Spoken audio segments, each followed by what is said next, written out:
Good morning, students. We have started the civics chapter 3, forms of government. Few portion we have completed. The point parliamentary and presidential type of government we have completed. Now I am going to start unitary and federal type of government. So first of all, what is the meaning of unitary government and federal type of government? When there is only one government for the whole country, it is known as unitary form of government. This form of government makes and also executes the laws. Great Britain, China, and Chile are example of such a government. So, what is unitary type of government? Unitary type of government, such a government where we see only one government, and this government execute laws for the country. So this type of government is called the unitary form of government. As for example, we can say Great Britain, China. So unitary type of government we have seen. Now next, in a federal form of government, the distribution of power is between the central and the state government. Most of the laws that the central government makes apply all over the country. Laws passed by the state government apply only in the state. So in federal type of government, so there are the power distribution we have seen between the central government and the state government. Most of the laws passed by the central government. This type of laws are applied over the country, and laws passed by the state government apply only in the state. So state government passed laws, and these laws applied in state level, and central government passed laws, and these laws are applied for a whole country. So examples of this form of government are India, USA, Switzerland, Brazil. So this country we have seen the federal type of government. So what is unitary government and federal government? Unitary government, only one government control the country, and federal type of government, there are two types of a government: central government and state government. Central government passed laws and applied for whole country, and state government passed laws, and these laws applied in state level. So these two type of a government we have seen, and this is the very important point. Now next, constitutions. A constitution is a set of laws which define how a state or country is governed. These rules state the distribution of power and authority within the country. The constitution also states the limit to this power and authority. All the institutions of the government work within the provisions of the constitution. There are different types of constitution: written and unwritten, rigid and flexible. So the next point is constitution, and this point is very important point. What is constitution? Constitution means the set of laws which define how state or country is governed. So means in what way we govern our country and state. So these conditions, rules and regulations are written in a set of laws. So with the help of these laws we can govern the country. So these rules state the distribution of power and authority within the country. The constitution also states the limit to this power and authority. All the institutions of the government work within the provisions of the constitution. So according to constitution, the government performs their activity. There are different types of constitution: written, unwritten, rigid and flexible. So constitution are different types: written constitution, unwritten constitutions, rigid constitution and flexible constitution. Now the next point is written and unwritten constitution. So what is written constitution? What is unwritten constitution? So in a written constitution, the fundamental principles of the government are formally written. The Constitution of India was prepared between 9 December 1946 and 26 November 1949 by the members of the Constitution Assembly. So what is written constitution? It is clear that when the constitution is written, fundamental principles of the government formally written, fundamental laws, principles are written. So it is known as the written constitution, the Constitution of India. So when the Indian constitution was prepared between 9th December 1946 and 26 November 1949. So you have to keep the point and also year in which year our constitution written by the members of the Constitution Assembly. The aims of the people and the vision of the leaders are contained and protected in the Constitution. This helps to avoid conflict of any kind. Now, the British Constitution is an unwritten constitution and contains no single document. It consists of constitutional conventions and practices that have created precedents for the working of institution, together with documents such as statutes and acts of parliament. So, what is unwritten constitution, and in which country we have seen that the British constitution is an unwritten constitution. So, the example will be unwritten constitution is Britain, and contains no single documents.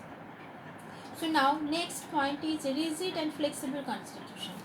The rigidity and flexible of a constitution is reflected in the process of amendment. Written constitutions are rigid. Rigid constitution. A rigid constitution cannot be changed or amended easily. To make amendments in the constitution, specific procedures have to be followed. The central as well as the state majority is required to make changes or amendments in the constitution. The American and the Indian constitution are example of rigid constitution. So what is rigid constitution? Rigid constitution is such a constitution which cannot be easily changed. If we want to change the constitution rules regulations, so we have to follow the specific procedures, specific process by which we can change the constitution. So as for example, you can say the rigid constitution example is Indian constitution, American constitution is a rigid constitution. You cannot easily change the rules and regulations. A constitution that can be changed or amended easily without breaking its framework is called a flexible constitution. So what is flexible constitution? Flexible constitution is such a constitution we can change easily.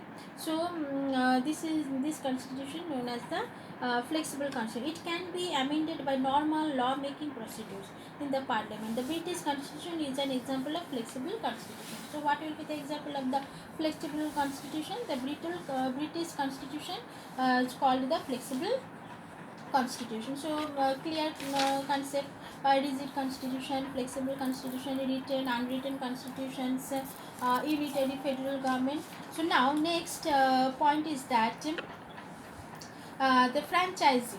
Franchisee, what is this? The term franchisee, when applied to elections, means the right of a citizen to vote. Franchisee was once limited to citizens who could satisfy certain conditions such as education, possessions of wealth and income. A vote enables citizens to choose the people who will represent them in the state assemblies. The vote gives citizens the right to choose the people who will govern the country. If the citizens are not satisfied with these people, they can replace them at the next election. So, in most democracies today, the right to vote is universal. It is granted as a fundamental right, irrespective of race, ethnicity, class, or gender. This is also known as the universal suffrage. So, what is franchising? The term franchises, when applied to elections, means the real right of citizens to vote. So, franchises, this word applied for the right to election, means the right to citizen to vote. We know we have given the vote, but the fixed age at age of 18 years of old, in our country we have seen the people give votes. So franchising was once limited to citizens who could satisfy certain conditions such as education. So franchises was once limited to citizens who could satisfy certain. So citizen has to satisfy some conditions such as education, possessions of wealth and income. So these conditions required for franchisee. A vote enables citizens to choose the people who will represent them in the state assemblies. So a vote enables citizens. So with the help of a vote, by giving vote, the citizens can choose the people, choose the candidate who will represent them in the state assemblies. The vote gives citizens the right to choose the people who will govern the country. If the citizens are not satisfied with these people, they can replace them at the next election. So when the candidate elected by the people, and when the people elected the candidate by giving vote, and if these people cannot satisfy the people's demand, then next election the people can replace this candidate by giving vote. So in most democracies today, the right to vote is universal. So in democratic country we have seen the giving vote is the fundamental right, so universal right. So it is granted as a fundamental and irrespective of race, class, gender. This is also known universal suffrage. So giving vote is the main features of a democracy. Now next, the first step towards universal suffrage was taken in the early 19th century.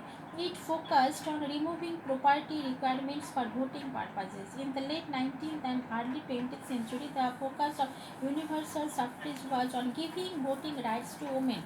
In fact, for a long time in many developed countries, women were not given the right to vote. So the next point is that the first step towards universal suffrage was taken in the early 19th century. It focused on removing property requirements for voting purposes. In the late 19th and early 20th century, the focus of universal suffrage was on giving vote rights to women. In fact, for a long time in many developed countries, women were not given the right to vote. So many societies in the past have denied people the right to vote on the basis of race or ethnicity. For example, non-whites could not vote in the apartheid era in South Africa. The system came to be end with the first free multi-party elections in 1994. Most universal suffrage systems still exclude some voters.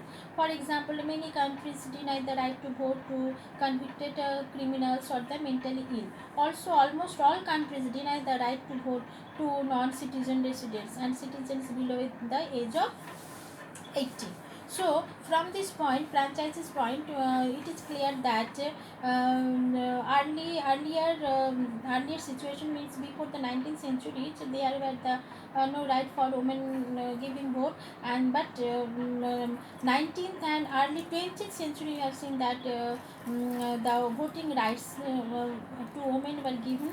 And next we have seen most of the societies and the poor people could not give the vote on the basis of their race or ethnically, but non-whites and could not vote in the apartheid era in South Africa. South Africa, we have seen that the black people cannot give the vote, but 1994 this situation came to an end.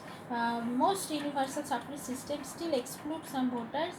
For example, many countries deny the right to vote to convicted criminals. So in many countries we have seen that the criminals did not give the vote and mentally ill person cannot give the vote. Also, almost all countries deny the right to vote to non-citizens residents and citizens below the age of 18.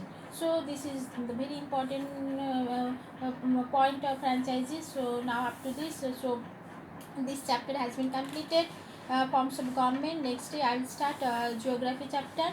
So the very important questions I will give in a PDF format. So first of all, your right duty to write in your copy. So now today up to this. Thank you.